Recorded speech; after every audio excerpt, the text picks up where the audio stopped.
Mateus capítulo 24. Eu quero que vocês apenas observem neste capítulo, onde está o sermão profético, o princípio das dores.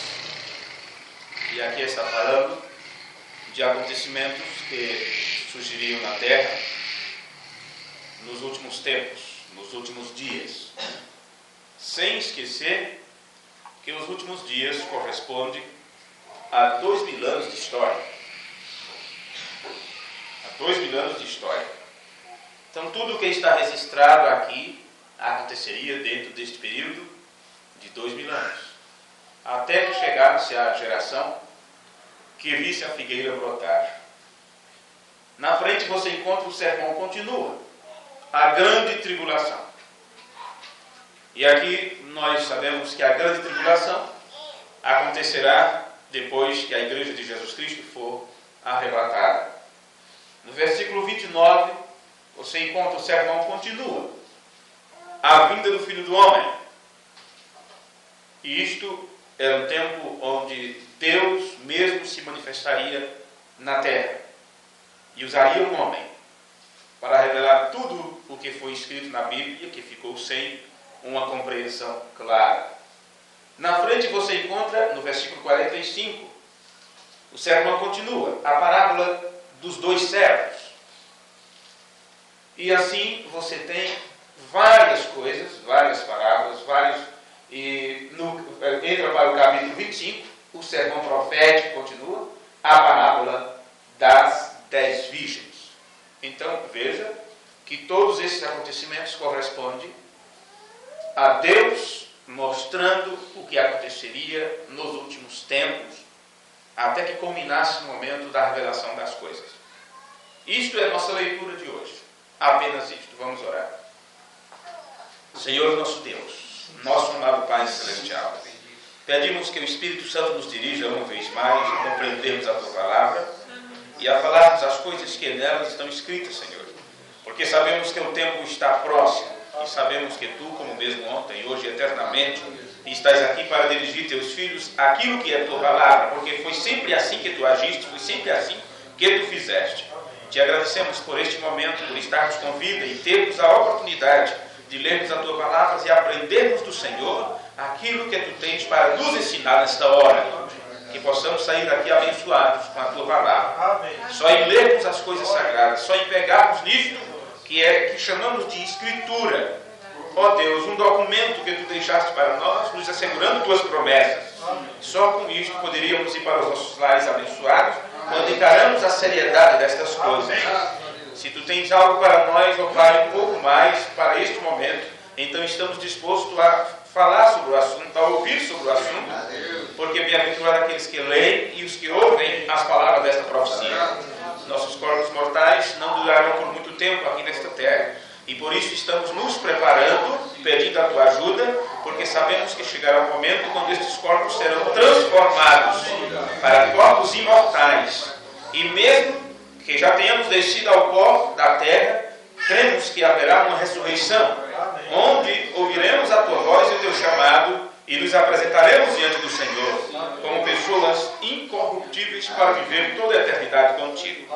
Ajuda-nos neste instante, nós pedimos o nome de Jesus Cristo. Amém. Amém. Amém. Podem sentar. E assim, amigos, vocês que vieram nesse culto e pessoas que nos ouvem à distância, Deus abençoe a cada um de vocês nesta hora. Nós tivemos já um culto a respeito do tema sobre perseguição e do que ajuntaria a igreja, do que uniria a igreja, de como ela seria trazida a uma unidade. Porque algumas pessoas pensam que a igreja será unida através de uma grande perseguição ou de tribulação. E como o mensageiro de Deus pregou determinados temas e entrou em determinados assuntos, isto fez com que muitas pessoas tomassem algumas palavras ao pé da letra, sem entender dentro do contexto o que ele estava falando. Como no sermão A Grande Comissão, o irmão Branham disse: eu creio, meus irmãos, que está vindo uma hora quando uma perseguição perseguição real vai nos ajuntar. Então seremos a igreja se ajuntará. Quando você observa isto dentro do contexto que ele está nos falando, esta perseguição não se trata de tribulação, mas se trata de provas, de testes com as quais a igreja, os filhos de Deus, seriam testados para serem aprovados. E nós chegamos até aqui no culto passado e vamos adentrar mais um pouquinho, porque nós encontramos pelas Escrituras que Deus permite certas influências em nossas vidas para moldar nosso caráter, para que possamos entrar na imagem, ou nos tornar a imagem de seu filho primogênito. E as perseguições, que como Branda se refere, que virá para a noiva, são testes, provas que Deus nos envia.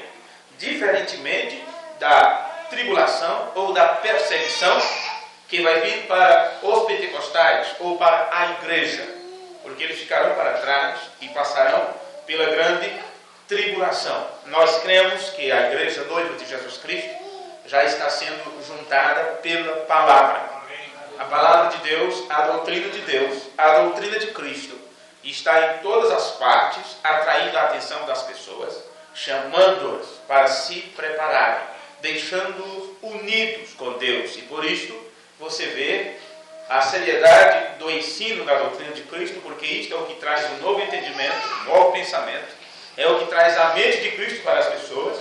E uma vez que elas recebem esta compreensão, esta revelação, todos os filhos de Deus se tornam um com Deus, porque eles terão a mesma mente, a mesma cabeça, pensarão a mesma coisa. Em outras palavras, eles pensarão os próprios pensamentos de Deus e dirão unicamente aquilo que Deus tem dito em sua palavra. Amém. Então, nós temos algumas citações que eu gostaria de estudar com vocês a partir deste culto. Na mensagem do primeiro selo, do dia 22/3/63, no parágrafo 154, na tradução que eu estou lendo aqui, o mensageiro de Deus nos trouxe esta ideia. Ele diz: os que o Senhor me mostrou, a noiva, ela não estava sob o bloco dos mártires. Ele está se referindo à visão que ele teve da noiva marchando, onde ele viu desde a primeira era da igreja o grupo de irmãos verdadeiros que viveu no tempo dos apóstolos, no tempo de Paulo. Eram genuínos cristãos, sinceros, limpos, prontos, marchando no ritmo do Evangelho, no ritmo da palavra. Então veio cada grupo, de cada era, de cada tempo, de cada dispensação, até que chegou no tempo nosso, na era de Laodiceia. E ele disse que o que viu foi uma total e completa vergonha, porque aqueles que se chamavam igreja, estavam nus, mulheres nuas, apenas com pequenos pedaços, como folhas de árvore, tapando na frente e atrás sem nada. E ele disse aquilo era uma vergonha, e ele chorou de desespero. Disse: como pode tantos pregadores que deram a vida pelo Evangelho para mostrar às pessoas a vontade de Deus? E é isto que restou depois de anos e centenas e milhares de anos. O Evangelho sendo pregado na terra, o que resta no final é esta vergonha para se apresentar a Deus.